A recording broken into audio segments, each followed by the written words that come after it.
know if you've ever seen, they got this YouTube thing. It's like the story of the Chinese farmer. You ever seen that? No. So he loses his horse, and everybody in the town comes over, and they say, "Oh, well, that's terrible." And he's like, and they're like, "Oh, well, that's terrible now, isn't it?" And he's like, "Maybe."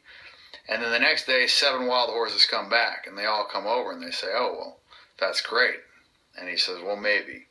And the next day, his kid is taking out one of the wild horses and breaks his leg, and the whole town comes over, and they say, "Oh, that's terrible now, isn't it?" He says, "Maybe."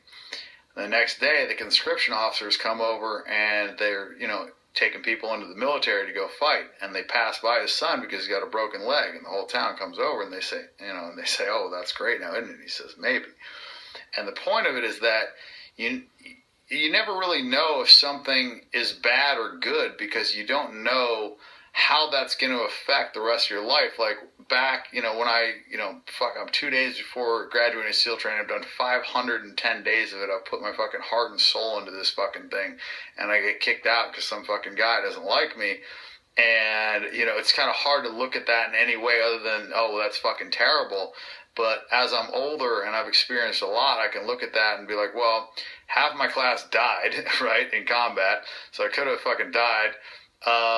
If I would have became a Navy SEAL, then that might have just been like what I hung my hat on, and I was just like, for the rest of my life, I didn't feel like I really needed to fucking prove anything or excel or do anything because I've done this thing that everybody views as great.